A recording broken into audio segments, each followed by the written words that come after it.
mengingat kejadian saat ini ya, kalau dulu-dulu itu yang kita edukasi adalah para Pak Mudin ya, para Pak Mudin untuk bagaimana cara pemulasaran jenazah yang baik. Tapi kalau sekarang ini yang sudah terus jadi relawan, mohon Pak G jaga jaraknya. Jadi nanti tidak timbul klaster baru, nanti klaster pelatihan pemulasaran jenazah. Oke? Nyuwun jaga jarak. Sampai boleh sambil rokokan, tapi jangan menghadap ke tengah ya. Misalkan dengan rokoknya mau di sini, kemudian diusahakan mungkin boleh ke depan, tidak boleh berhadapan. Karena waktu buka masker, kalau untuk sekarang ini kalau misalkan ada varian baru, varian delta, itu dalam jangka waktu 5-10 detik itu bisa menular bila kita lepas masker. Makanya disarankan rangkap 2 lebih bagus. Tapi kalau sudah kotor harus segera dilepas. Betul ya? Ada saya langsung kita ke pemulasaran jenazah. Nah ini nanti difokuskan pada jenazah yang ada di rumah. Gitu. Santai ya Pak G. Tapi kalau misalkan rokoknya dimatikan bisa apa tidak Pak? Bisa.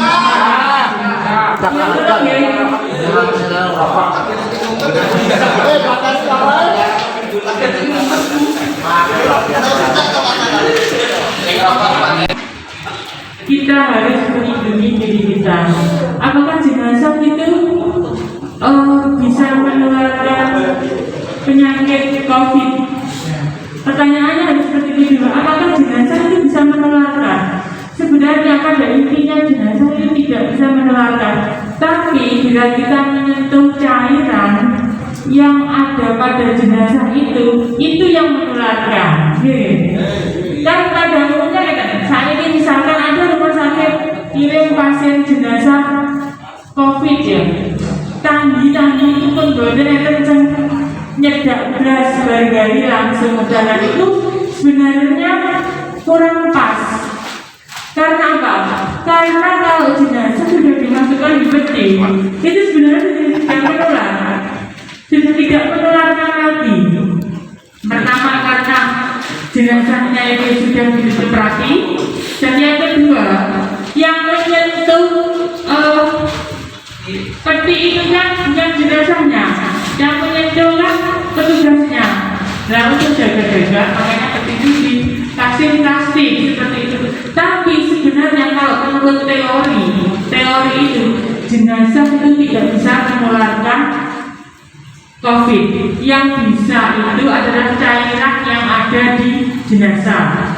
Terus penyakit apa saja yang bisa menular? Misalkan jenazah, misalkan kalau sakit yang autoimun itu bisa. Jadi itu bakteri itu bisa hidup di jenazah sampai 3 bulan. Itu ada misalkan kalau autoimun itu orang yang penurunan sel itu bisa. HIV itu mati kena sinar matahari, hampir sama dengan COVID. Makanya sekarang disarankan rumah-rumah dibuka biar sinar matahari masuk. Terus itu tujuannya apa? Biar terpapar sinar matahari dan virusnya mati. Karena sebenarnya virus COVID itu bisa mati dengan antiseptik. Antiseptik apa saja bisa. Jadi sabun, rokok, mawon, playboy, rokok sejenis itu bisa mati dan mengurangi seperti itu. Tapi permasalahannya satu. Kenapa kita harus selalu cuci tangan dan pakai masker? Karena COVID itu bisa airborne dan aerosol. Artinya airborne ini adalah partikel-partikel itu bisa hidup di udara selama 2 jam. Contoh, misalkan dengan batuk, dilalui kena COVID, nah itu sembarangan. Berarti udara di sekitar itu ada partikel-partikel. Partikelnya itu misalnya berapa? 0,05 mikron. Jadi tidak kelihatan. Apa kita yang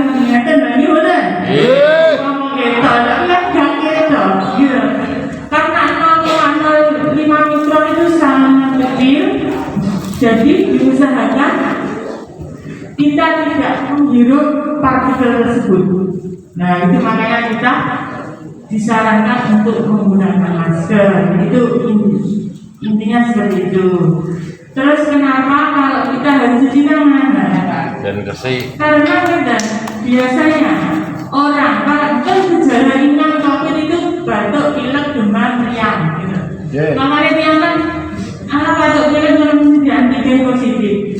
Memang gejala COVID itu sejenis penyakit infeksi saluran pernapasan atas. Jadi gejala utamanya itu batuk, pilek, meriang, awak pegel-pegel. Kenapa pegel-pegel? Karena memang gejalanya itu ada beberapa sisi dari seperti itu. Jadi dengan misalkan awak pegel-pegel, pilek, kamu segera berubah. Karena kalau misalkan berubah biasa 1-3 hari tidak sembuh atau 1-5 hari, berarti itu perlu diperiksakan. Seperti itu gitu. Jadi itu gejala COVID awal. Sedangkan orang yang batuk pilek biasanya itu tidak bisa menahan. Mau pilek di mana, mau sisi di mana, mau ludah di mana. Itu kan misalkan wahirnya di jalan, masa ya rendah sih, betul tak? Wahirnya di jalan langsung kita wahir di situ. Nah itu yang muncul keluar dari situ adalah partikel yang kemarin dan nanti bila dihirup orang lain itu akan bisa menularkan. Terus ludahnya itu kalau misalkan kita ludah tidak cuci tangan, akhirnya kita menyentuh barang. Misalkan jenengan pakai, ternyata batuk pilek, dan tahu kalau itu COVID. Ludah nyentuh rokok, akhirnya beri kita nyentuh jajan itu, rencana masih ini nyentuh barang. Jadi kita masih ini jalan mati atau virusnya belum mati, sudah tersentuh terus dan itu mesti akan bergerak. Kenapa kok misalkan ada yang satu rumah COVID mesti lainnya nular? Tentunya seperti itu. Namanya orang satu rumah kan tempat makannya, nomor mesti kesentuh. Kalau kesentuh seperti itu berarti itu akan menularkan. Jadi misalkan dengan batuk pilek di rumah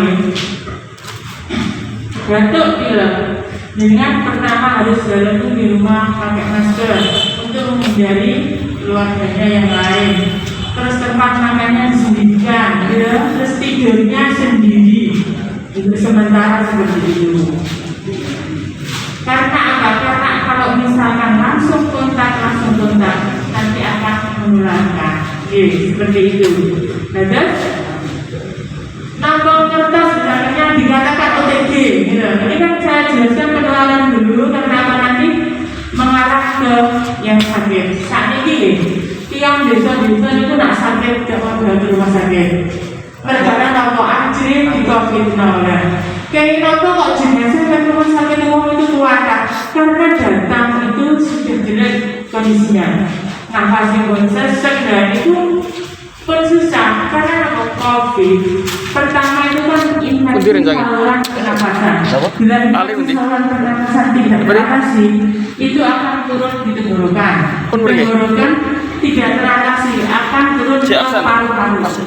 Nak sampun ke paru-paru, itu mesti sesek, fotonya paru-paru putih, itu penanganannya agak sulit.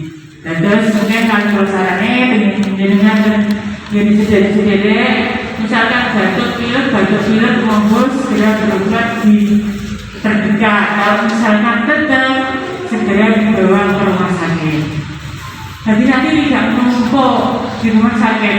Nah, ampun paru-parunya putih itu susah karena hampir separuh fungsi paru-paru sudah berubah seperti itu. Dan kejadian seperti ini seperti itu makanya itu jenazah itu tadi malam sampai hari ini jumlahnya adalah 16. Itu jangan di kemarin itu sampai 30. Terus tiang kan siap jadi itu kualitas. Kenapa kok seperti itu? Karena prognosanya jelek, artinya kondisinya kurang bagus, yang akhirnya kita sudah tidak bisa menolong lagi. Jadi mungkin kalau sarannya penjenengan ini tamu-tamu ini kalau merasa sakit dulu segera berobat. Maka kurang pesen itu. Kalau misalkan kondisi sudah sesek atau disarankan untuk ke rumah sakit, kersane kerso. Karena apa? Nah, Pak Banser itu semendikan pasti langsung ada daya kurang ngoten. Dia mesti ngomong mesti langsung juga. Mungkin misalnya saya ngomong kasih dipikir-pikir. Maka dia ulang-ulang dengan sampai tadi umpamanya saya akan segera berangkat ke rumah sakit. Kalau sakit COVID ya, saya kok ingatnya kalau saya di rumah sakit di COVID kan tidak, di DD itu ada screening sebelum masuk itu di screening ada pemeriksaan namanya antigen. Jadi kalau misalkan jenengan antigennya tidak positif berarti bukan termasuk pasien COVID. Tapi kadang-kadang ada klinik antigennya positif itu tidak dibuat-buat, memang ada seperti itu. Ada alatnya. Kalau PCR ini ada. PCR itu ada batas-batasnya. Harus benar-benar saja di rumah sakit karena memang di IGD itu kenapa kok di IGD langsung di screening? Karena itu tujuannya untuk apa? Menempatkan pasien yang COVID itu akan ditempatkan dengan pasien yang COVID. Kalau yang bukan juga akan ditempatkan yang bukan. Kenapa seperti itu? Nah, misalnya pasien COVID ditempatkan dengan yang tidak, misalnya yang tidak mungkin bisa tertular seperti itu. Terus dengan kalau kali wacana jadi di rumah sakit itu sebenarnya tidak mengcovidkan dan aman. Artinya pemeriksaan COVID itu untuk yang awal, jadi untuk penempatan kayak ini kalau kesannya kode kalau di kode COVID. Nah, kode COVID kan dibutuhkan harus ada kode COVID gitu. Terus ini pemulasaran jenazahnya.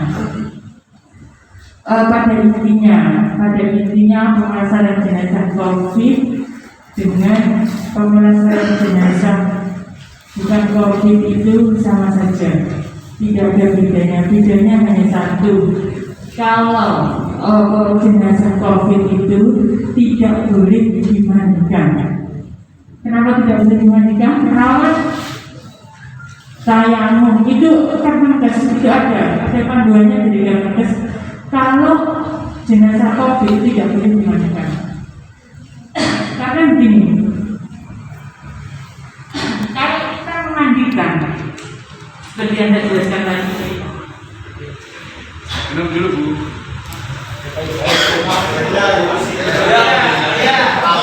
Siap ya? Pada intinya pemulasaran jenazah COVID dengan non-COVID itu sama. Bedanya pertama cara memandikan. Kalau non-COVID kita mandikan ya. Kalau COVID kita tayamum seperti itu. Kenapa harus tayamum? Karena begini. Jenazah COVID itu biasanya yang meninggal dengan komorbid, bisa komorbidnya kencing manis, bisa paru-paru, bisa asma, stroke. Ya kalau orang stroke itu pusing ya.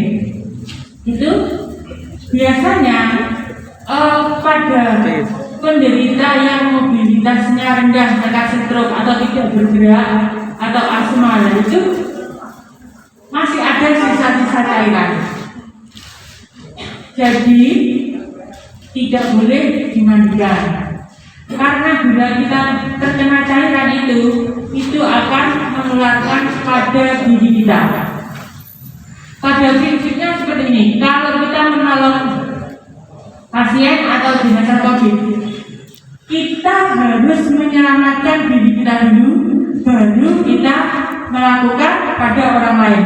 Kalau dulu ya sebelum ada outbreak COVID ini, kita itu usahakan menyelamatkan pasien atau seseorang yang kita selamatkan baru memikirkan diri kita. Kalau COVID tidak. Kalau COVID kita harus menyelamatkan diri kita sendiri, baru kita menolong siapa yang akan kita tolong. Baru kita melaksanakan pemulasaran jenazah seperti itu. Nah, karena kita harus menolong diri kita sendiri, makanya waktu melakukan pemulasaran jenazah harus menggunakan APD yang tepat. APD-nya apa saja? Nah, nanti gini, misalkan dengan dia berada di desa, apa mungkin ada APD itu? Perlu disiapkan, biasanya kan ada gugus COVID.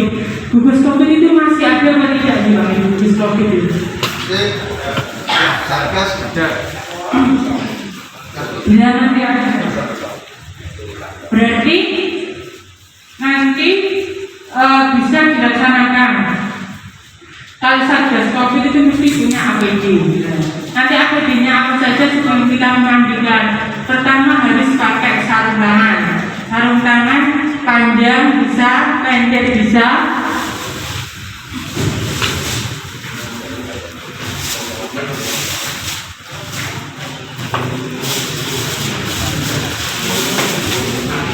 Padahal belum ada dengan anda ini.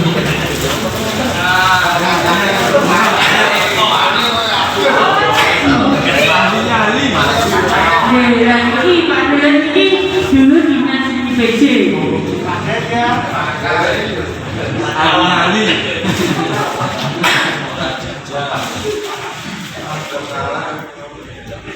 Nah, pertama nanti kita harus menggunakan alat pelindung diri. Nanti kita praktekkan alat pelindung diri apa saja yang digunakan.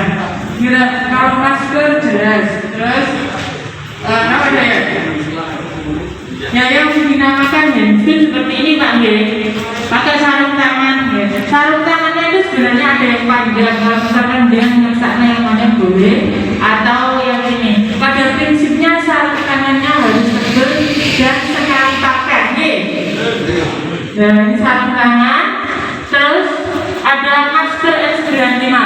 Jadi dengan nanti tetap menggunakan masker N95. Masker N95 macam-macam sekarang sudah dijual bebas ya N95. Terus pakai penutup kepala.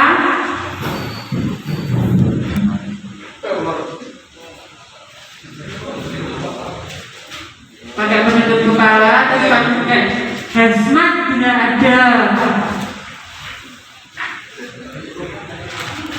Misalnya tidak pakai hazmat, gitu, harus pakai ini pada ya karena sekarang itu Permenkes terbaru bulan Maret 2021 untuk pelaksanaan perawatan COVID tidak perlu pakai hazmat tapi pakai apron boleh, asalkan kondisi apronnya bagus, tidak sobek. Karena apa? Kalau kita pakai hazmat itu kesannya itu terlalu menakutkan. Boleh jadi pakai itu. Nah, sebelum misalkan ada jenazah COVID atau keluarga jenengan atau yang atau tetangga itu meninggal dan setelah isoman ternyata meninggal, itu kita harus menggunakan alat pelindung diri. Alat pelindungnya diri ini mungkin sekalian dipraktekkan ya. Monggo mungkin dipandukan Pak Jaya.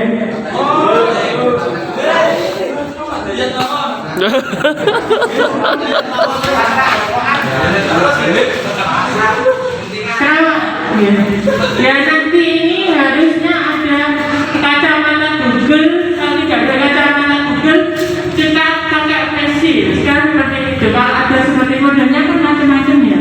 Ini boleh pakai pensil atau boleh pakai kacamata Google. Kacamata Google itu kacamata sepandai kelas gitu lah. Yang benar itu boleh. Atau kalau tidak ada yang pakai kacamata yang penting bisa melindungi mata kita seperti itu. Nah ini dari sini nih,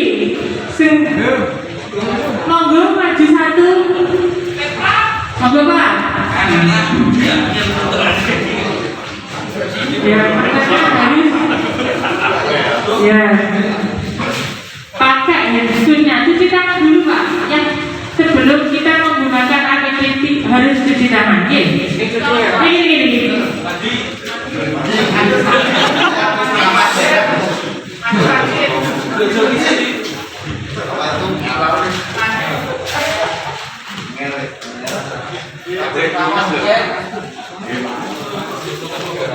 Saya pun harus benar Pak ya. Ini dari tangannya mobil Pak Daya. Daya ini contohnya ya. Ya ini.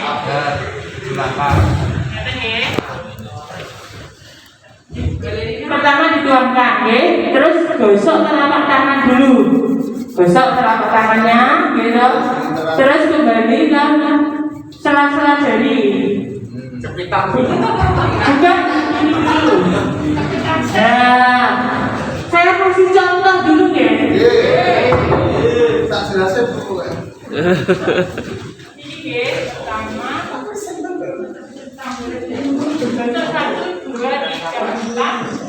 1, 2, 3, 4. 1, 2, 3, 4. 1, 2, 3, 4. 1, 2, 3, 4. 1, 2, 3, 4. 1, 2, 3, 4. Ini.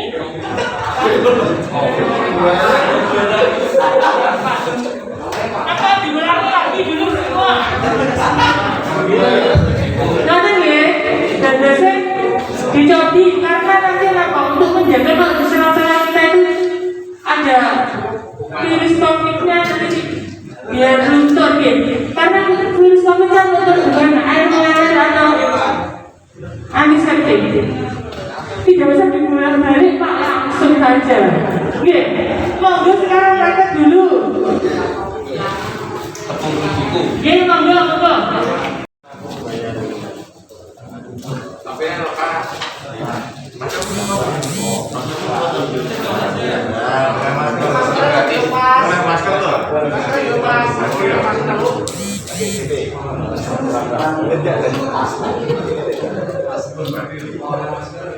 Yes, selamatkan pakai hazmatnya.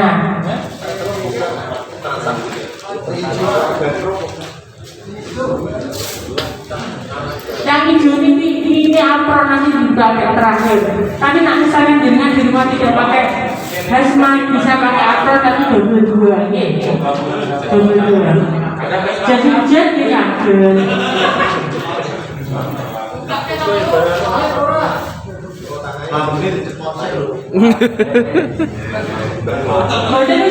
Bajunya tidak bisa dilepas di depan saja terakhir. Kalau sama tuh orang agak lambian. Jadi harus pakai baju.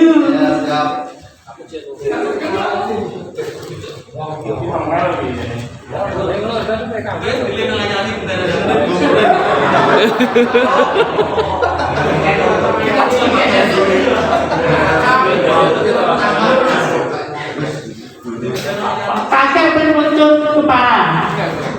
Nanti.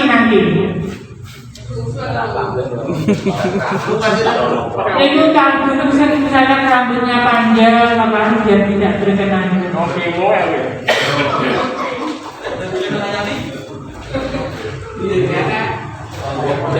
Terus pakai, misalkan kalau tidak ada, pakai sepatu boot yang dari plastik ini boleh, ya. Sepatu boot terus silakan pakai ini, ya.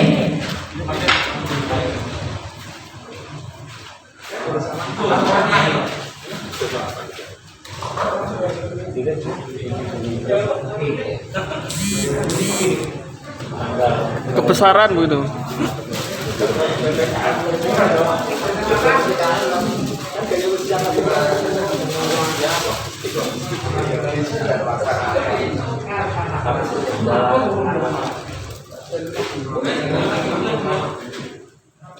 Ini langsung mulai megang motoran.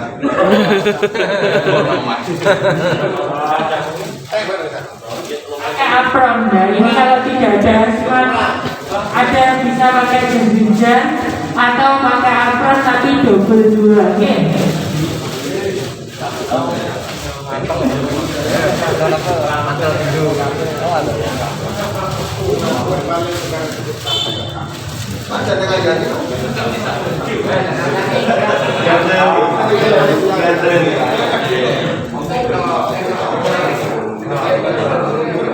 Sampel yang terakhir pakai pensil. Kalau tidak ada pakai tutup kepala, bisa harus pakai kacamata khusus seperti itu nih. Kalau kacamata khusus, kacamata yang katanya bisa melindungi mata dari percikan air. Setelah itu pakai insulin jadi penting sarung tangannya itu 22. Pertama dipakai awal dan yang terakhir ini dipakai setelah pakai apron ya. Jangan lupa sarung tangannya itu harus 22. Yang pertama dipakai awal, terus yang terakhir dipakai setelah menggunakan apron. Oke, pakai lagi. Nanti ini nutupin ini.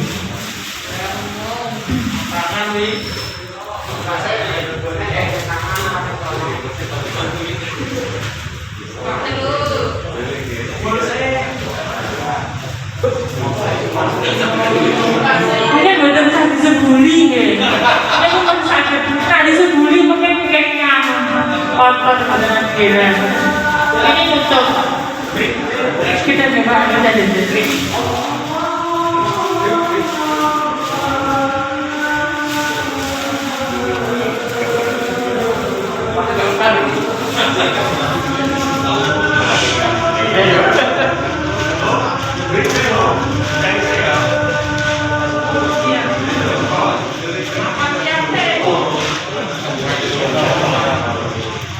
Soalnya di tempat itu enggak acara yang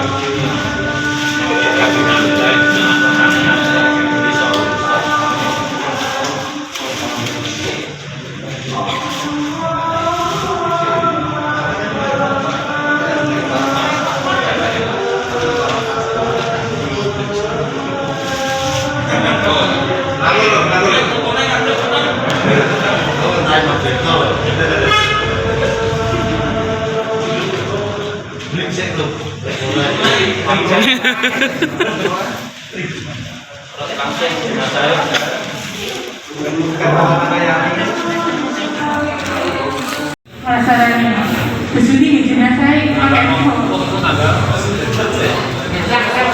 Seringi, jenazah Seringi, jenazah sini. Ayo, jangan usah kita ngomongkan saja nih. Mungkin masuk bersama monggo.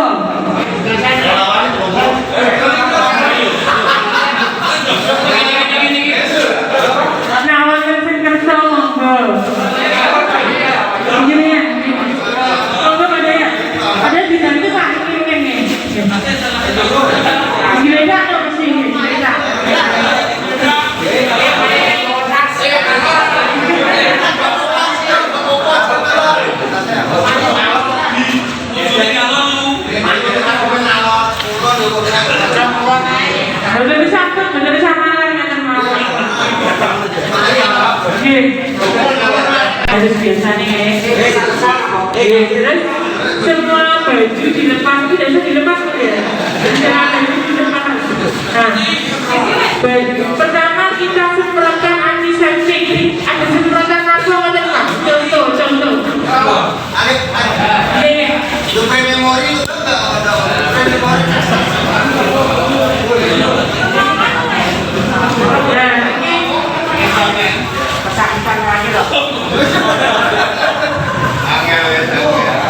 Dan kita semprotkan dengan antiseptik dari ujung rambut sampai ujung kepala ya. Sebenarnya disemprotkan dengan menggunakan antiseptik. Setelah itu baju baru dilepas. Baju dilepas. Setelah baju dilepas, disemprot lagi.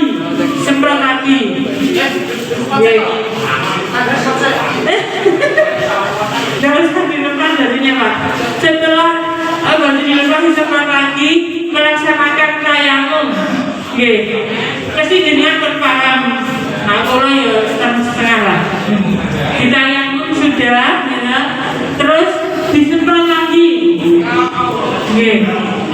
Setiap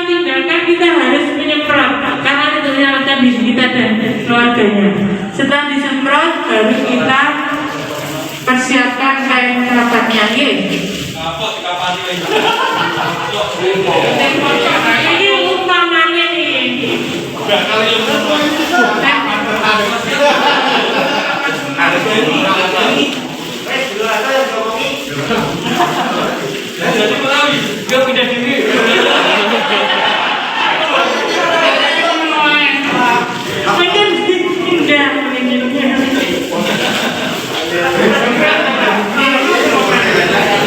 Nah ini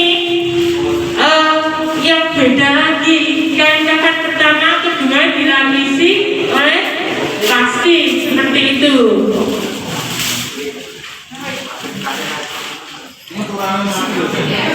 Boten ini masih baru kok. Saya ambil tadi satu set yang baru. Sampun? Terus diangkat.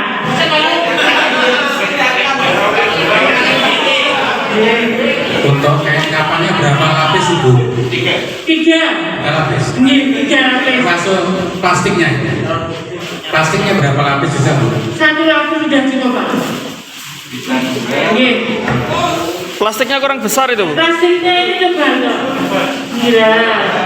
Kok kurang lebar?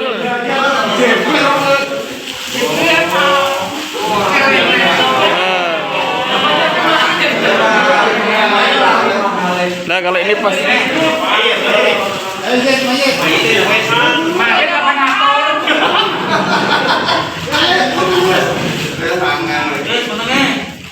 Terus ditutup.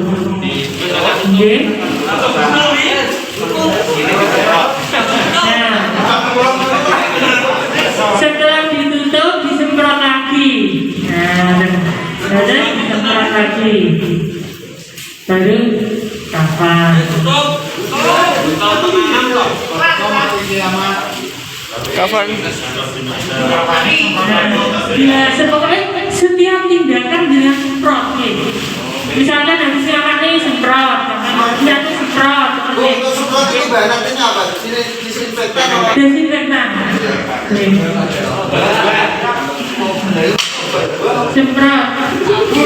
Terus setelah kain kapan tindakan persoyo tuh ya. Terus ini dimasukkan di kantong jenazah.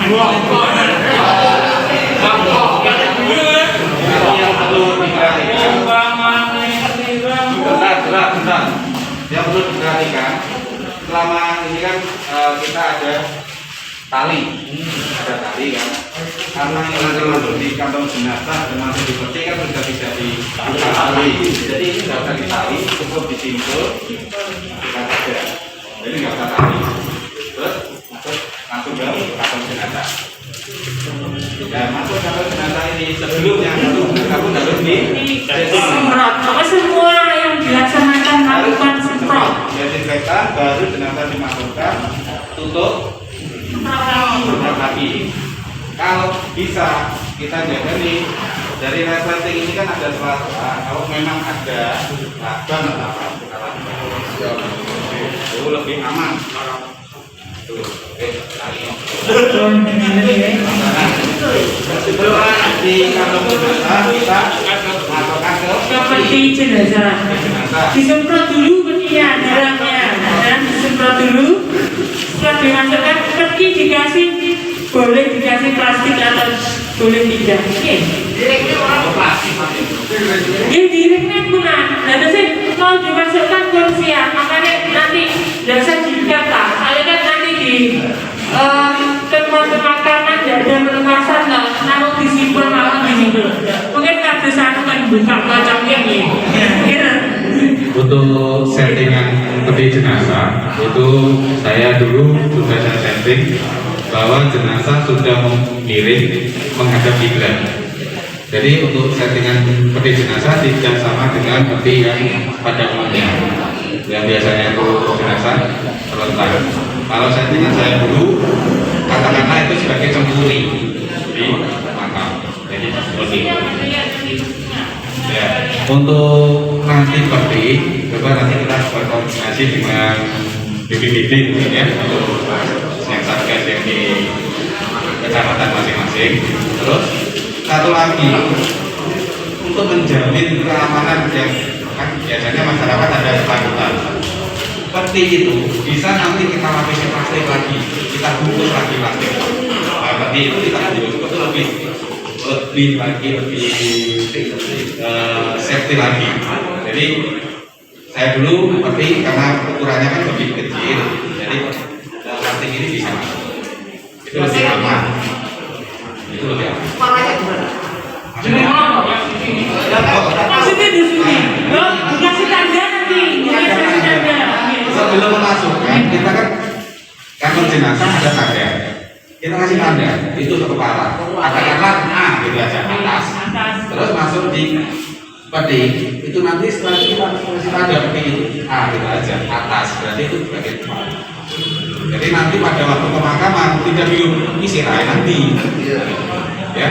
Jadi tolong untuk identifikasi itu penting, biar kita juga. Dan satu lagi, komunikasi itu nanti paling penting. Jadi kita harus berkomunikasi dengan keluarga.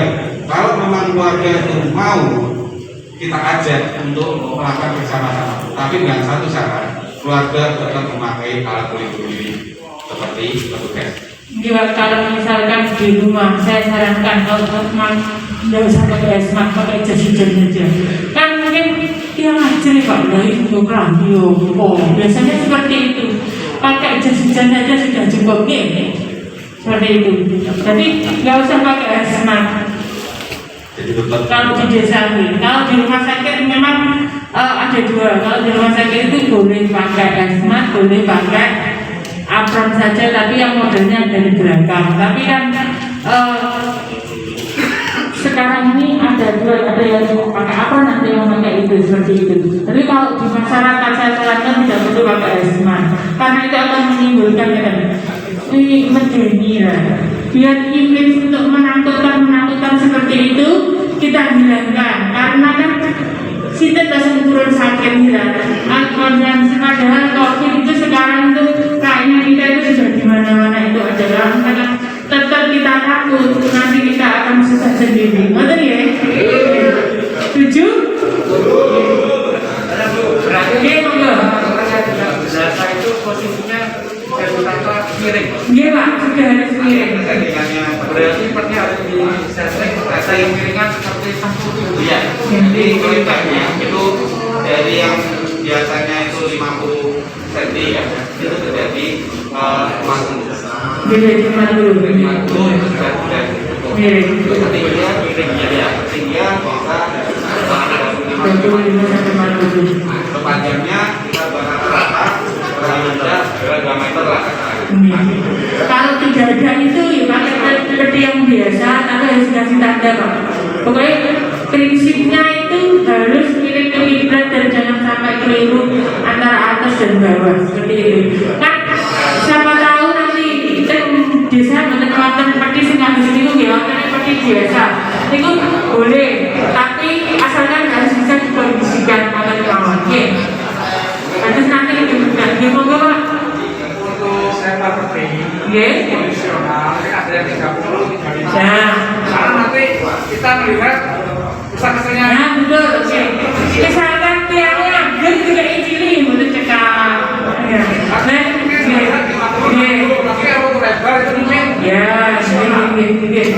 Kalau masalah seperti itu situasional. Nah misalnya tiangnya gimana? Sesuai dengan ukuran dari jenazah. Ngerti ya? Pokoknya gampangnya ngerti ya? Iya, monggo Pak. Kita nanti kan jadi relawan. Iya. Dia untuk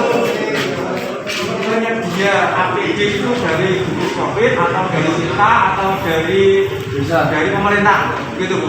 Cobinya koordinasi dengan desa. Kalau desa kan ada gugus COVID-nya atau biasanya. Dan itu mungkin nyuwun APD seperti itu. Mungkin langsung kan Pak matur. Kalau misalkan ada jenazah nanti relawan bisa bantu, tapi tolong disiapkan APD-nya seperti itu. Ngerti ya? Jika dari desa atau gugus COVID desa itu tidak menyediakan terus kemudian termasuk petinya itu tidak ada, itu langkah selanjutnya bagaimana? Nanti gini Pak, yang terkait dengan kalau di desa mungkin tidak ada, nanti dari BPBD akan berupaya menyediakan untuk kelengkapan peralatan jenazah.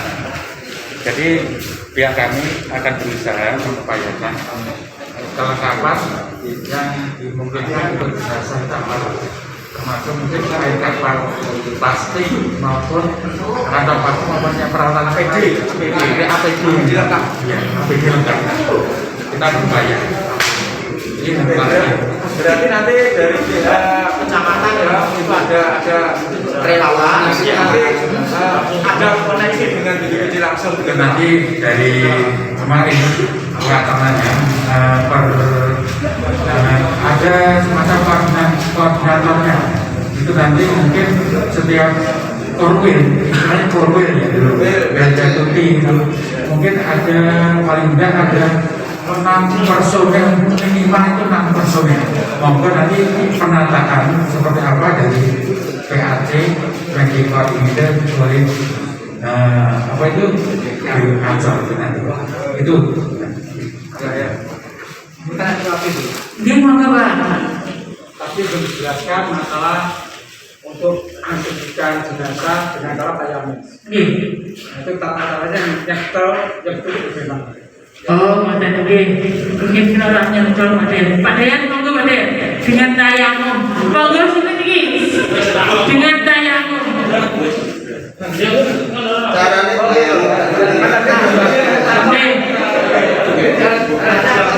Nggih, terus Pak. Nanti tayamumnya menggunakan apa? Betul nggih?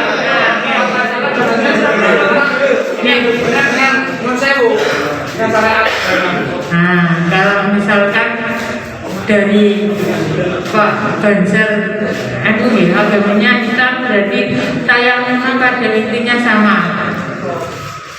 Terus tayamumnya menggunakan apa? Bisa menggunakan bedah Pak. Kalau kita di rumah sakit menggunakan bedah karena kita kesulitan untuk mencari pasiennya gitu. Ada bedah khusus untuk menayamkan pasien ini. Seperti itu. Tayamumnya, monggo Pak Dayan, tayamumnya cabai. Ya monggo Pak Dayan. Nama Pak Dayan kali sinten kan harus 2 orang, tidak apa-apa Pak. Pada waktu kita kondisi darurat tidak ada air, jadi bisa kalau di rumah mungkin kita bisa nempelkan ke dinding ataupun ada kaca atau apa yang penting seperti pada waktu kondisi darurat di situasi tidak ada air pada waktu kita mau bersuci gitu. Jadi sama, prinsipnya sama, semuanya sama, niatnya pun juga niatnya sama dengan tayamum itu. Cuma ini kan kalau niat memandikan jenazah, tapi ini niatnya tayamum jenazah itu aja. Untuk lebih jelas itu sudah ada di panduannya di Fatwa MUI nomor 18 tahun 2020. Di situ sudah lengkap mulai dari tayamum, semuanya langkah-langkahnya di sana ada. Bahkan itu nanti di Fatwa MUI itu. Jadi sana pun sudah lengkap. Untuk tayamum sama. Jadi contohnya Pak Dayan, contoh langsung yang kamera. Monggo Mas Ari Mas. Nanti dari kepala dulu yang ke bawah. Waktu itu Pak langsung mikir. Monggo ini saya, monggo gak ngerti kok tayamum ini. Nah, seperti itu. benar sebelum berdemonstrasi.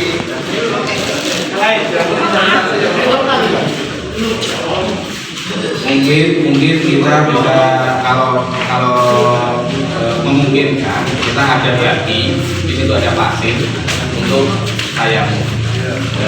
Jadi sebuah bagi ada pasir kita tempelkan kedua tangan. Langkah-langkahnya sama dengan kita bersuci. Jadi mulai dari ya katakanlah yang kanan. Nah itu mulai dari wajah, terus nanti turun. Langsung Pak. Langsung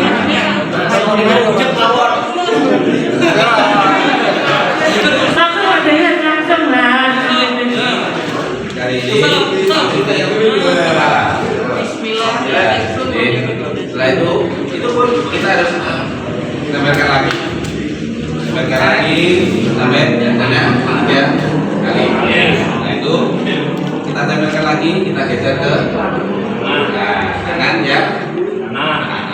Oke, kanan sampai 3 kali, terus ke kiri 3 kali. Jadi pada prinsipnya sama dengan kita bersuci, cuma memakai sarana berbeda. Nah, ini seandainya nanti jenazah itu perempuan, apakah itu masih suci? Pada prinsipnya kita pada waktu pemulasaraan, kita perawatan jenazah, organ tubuh kita tidak menyentuh tubuh jenazah. Insya Allah jenazah tetap suci karena kita tidak bersentuhan kulit. Kita sudah memakai sarung tangan dengan rangka. Insya Allah tetap suci. Itu yang dikatakan para ahli yang ada di pusat seperti itu. Jadi kita menanyanya insya Allah itu sudah suci karena kondisi darurat kita boleh melakukannya. Jadi itu mungkin ada pertanyaan lagi. Pertanyaan lagi Pak, tapi lebih baiknya kalau misalkan jenazah wanita dibandingkan wanita. Kalau laki-laki masih ada. Mana Pak? Aku melawan. Misalkan kita menjadi relawan, apakah setelah kita menimbun di atasnya peti masker ini bisa dilepas apa harus dipakai? Yang di lapangan, yang sering dialami sahabat-sahabat dokter ketika menggunakan COVID, untuk kita kayak nggak bisa nafas, soalnya kita kan pakai masker. Pakai masker 2. Terus kita timbun setelah di atasnya tanah peti, tanah di atasnya peti, apakah itu bisa dilepas apa tidak? Terima kasih. Begini Pak ya, kalau prinsipnya masker yang kita pakai saat pemakaman itu tidak melindungi diri kita dari jenazah tidak, karena jenazah itu sudah ditutup rapat oleh peti dan plastik dan lain sebagainya. Nah, yang dikhawatirkan begini, kalau dengan misalkan melepas masker, jenazah tidak sendirian. Nah, itu hubungannya dengan rekan dan teman-teman saat kubur meninggal. Nah, kalau misalkan masker itu boleh dilepas, saya mengerti kalau anak-anak dengan ternyata terkontaminasi dengan COVID, akhirnya dengan tertular. Dan kurang sekali dari jenazah. Tidak, kalau jenazah sudah pakai peti dan ini tidak akan menularkan seperti itu. Soalnya jenazah rasa obah. Jenazah obah, baru nanti bisa menularkan. Jadi prinsipnya pakai masker ini bukan penularan jenazah terhadap kita, tapi penularan terhadap rekan-rekan kita atau orang yang ada di sekeliling kita. Mungkin seperti ini. Karena kita pada waktu proses pemulasaran jenazah itu kan kita pakai semuanya botol. Jadi mungkin bisa anak-anak jual masker itu lepas untuk yang pertama. Itu lepasnya jangan dibuang sembarangan. Bisa nanti ikut di aja. Mungkin dengan lapisan yang pertama tadi yang di dalam itu kan lebih tipis, jadi untuk sirkulasi udara mungkin masih bisa dan kita tetap memakai. Jadi bisa Pak, atau mungkin istirahat dulu, jauh dari teman kan boleh. Kalau jenazah sendirian boleh lepas masker. Misalkan dengan orang-orang mau ajak lepas masker tidak boleh. Mana monggo ada pertanyaan lagi, monggo Pak. Untuk jenazah, kita kan jenazah mensucikan tayammum. Biasanya jenazah itu mengeluarkan kotoran. Nah, itu apakah dianggap suci? Untuk awalnya tetap kita kalau ada kotoran atau apa tetap kita bersihkan.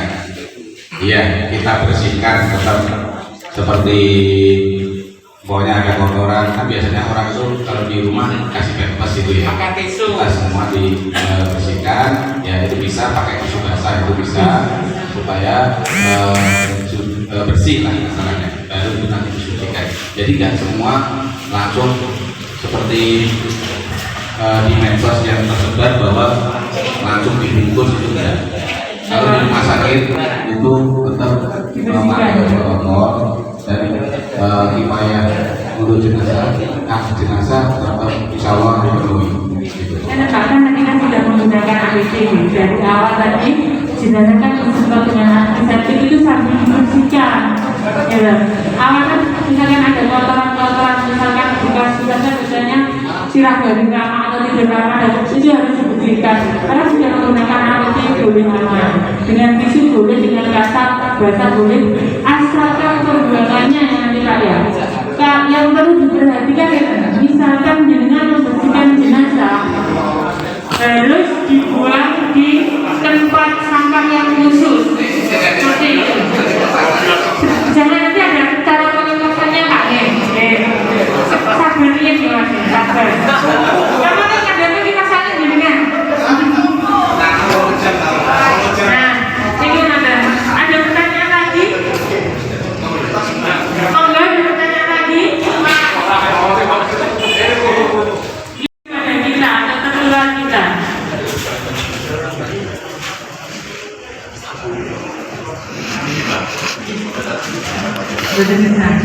Satu Pak. Waktu disiapkan dulu tempat sampah. Nah, sebabel dan kilang itu dia disempatkan tersempat ya.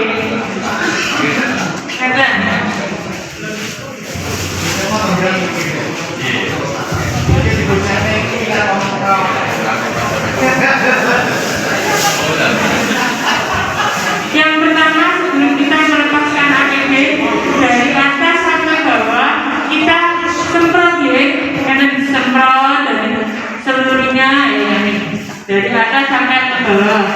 Setelah itu pertama yang dilepas adalah hasil. Kalau hasil ini jangan dibuang, nah hasilnya itu juga disemprot.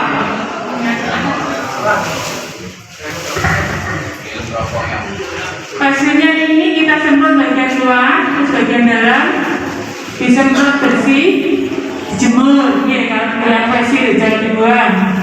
Terus setelah itu cuci tangan dulu Mas, cuci tangan dengan itu.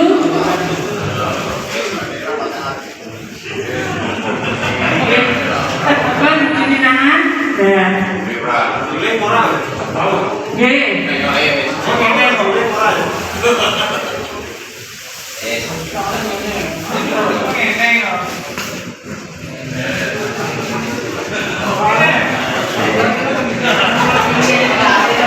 Langsung ini sarung-sarungnya dilepas. Lepasnya digulung dengan bagus beratnya.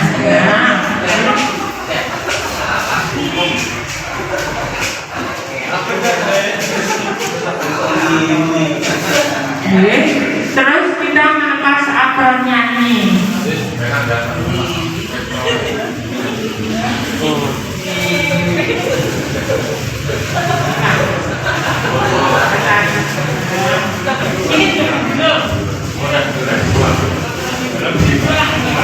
Jangan menyentuh area luar, misalnya seperti itu ya. Tadi digulung.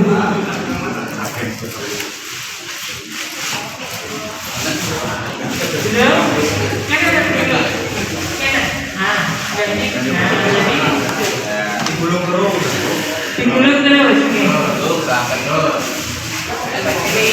Oke. Nah itu disemprot lagi. Semprot lagi. Semprot semuanya. Terus dilepas dasarnya.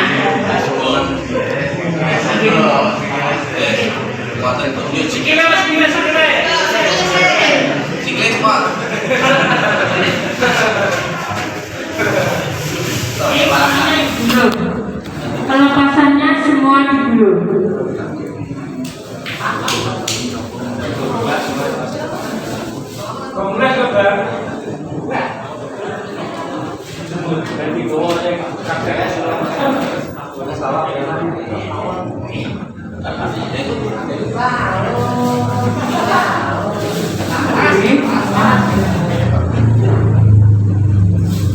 Nah, desa bisa pakai jejijan gitu, Bapak Ibu. Yang perlu pakai hazmat seperti ini.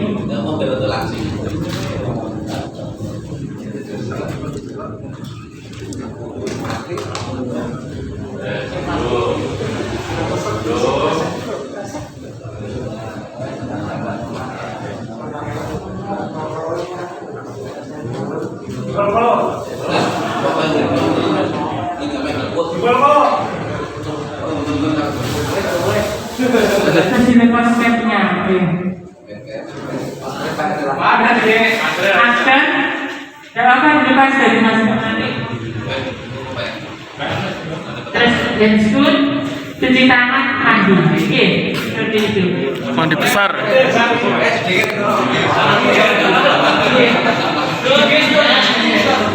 Diusahakan jangan menyentuh area luar waktu melepaskan APD. Mungkin terus mandi, keramas, bersih, ganti baju, bajunya direndam dengan baking boleh, kalau tidak ada ya itu selama setengah jam. Terus bagaimana dengan sampah ini ya? Sampah ini dan sampah yang waktu membersihkan kotoran jenazah harus dibuang ke tempat khusus. Kalau tidak ada bisa dibakar boleh atau dibuatkan dari, tapi lebih baik dibakar.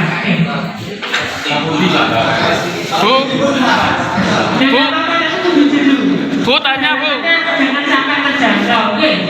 Bu tanya, kalau APD-nya dicuci dipakai lagi nggak bisa tuh? Oh nggak bisa. Kalau APD ini prinsipnya sekali pakai ya. Bisa dipakai ulang itu hanya facial sama kacamata Google. Jadi tidak boleh itu harus di PP, bonek, boleh ya? Nggak boleh. Pakai pakai juga bisa dibuang. Emang mantel ya.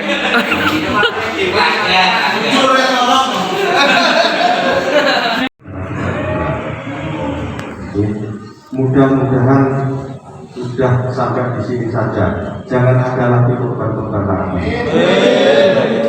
Kita berdoa seperti itu. Mulai tadi malam jam 00 sampai dengan siang hari ini, saya tadi sudah telepon Pak Jum'atul, mohon maaf, saya agak terlambat karena di IPJ instalasi pemulasaran jenazah itu ada 12 jenazah. Kemarin kalau panjenengan ingin tahu jumlahnya 26 pemakaman. Setelah ini akan kasih kita semua. Kalau ini hanya dilakukan oleh kita dari rumah sakit Australia saja, kewalahan. Ini ada rumah sakit Pak Jaya. Ini sudah dilebut di bidang perjelasan sampai ke jenazah semuanya. Kan tujuannya kan menurut saya ya. Jadi kita kan semua kan calon jenazah juga. Ya. Jadi kalau kita itu teringat seperti itu ya akhirnya ya untuk medun. Akhirnya kan seperti itu menjauh ya. Nah, ini Bapak Ibu sekalian, ini adalah kelihatan saya melihat juga. Jadi saya sangat senang, terharu tadi masuk ke sini tadi. Dan mohon maaf saya tadi juga terlambat ya karena itu tadi. Jumlah di rumah sakit Nganjuk saja pada bulan Juli mulai 1 Juli sampai sekarang tanggal 15 belum selesai, itu sudah tercatat 157. Ya. Kalau melihat data seperti itu, ya kita kan harus bagaimana? Kan kita mari kita bergandengan tangan kan begitu kan akhirnya. Ya. Kita niat insya Allah ta'ala kan gitu ya. Istilahnya seperti itu. Jadi masalah itu nanti kita itu di sodok kiri kanan muka belakang atas bawah biasa karena apa kurang lakoni orang lakoni, sing lakoni kuwi sing dilakoni. Kadang-kadang kita sudah melakukan sesuai dengan prosedur, ijik salah, apa meneh tidak sesuai dengan prosedur. Makanya tolong Bapak Ibu sekalian, kalau sekarang ini sudah ada yang memadai secara resmi, tolong gunakan, manfaatkan sebaik-baiknya. Mudah-mudahan apa yang Bapak Ibu lakukan nanti dijadikan amal ibadah. Oke, Bapak Ibu sekalian, saya juga banyak yang harus saya sampaikan, tapi banyak yang diingat ya dari yang pemateri tadi. Banyak yang diingat ya. Yang diingat apanya? Duwi nantinya yang diingat. Paling tidak itu mengingat yang membawakan materi.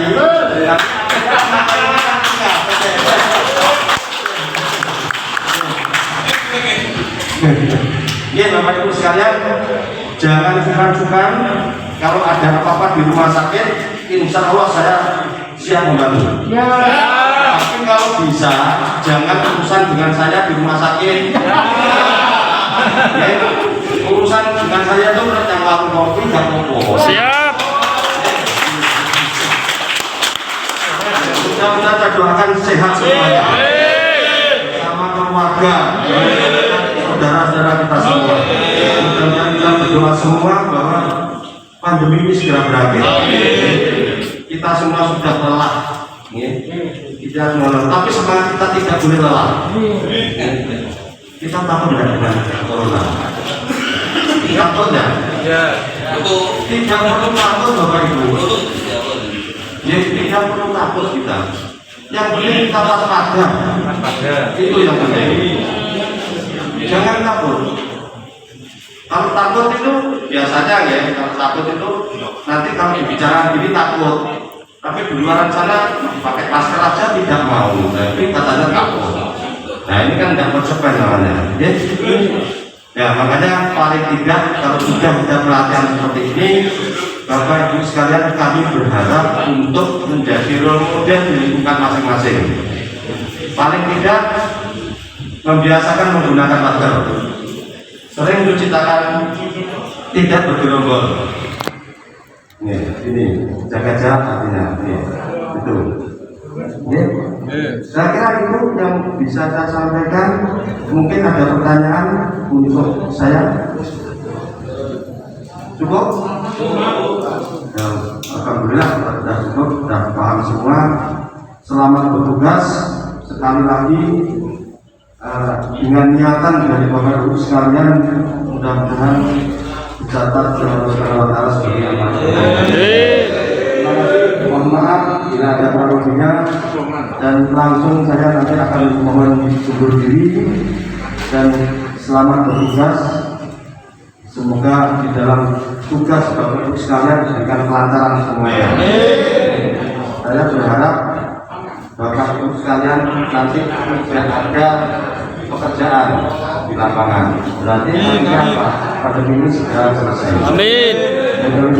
Assalamualaikum warahmatullahi wabarakatuh.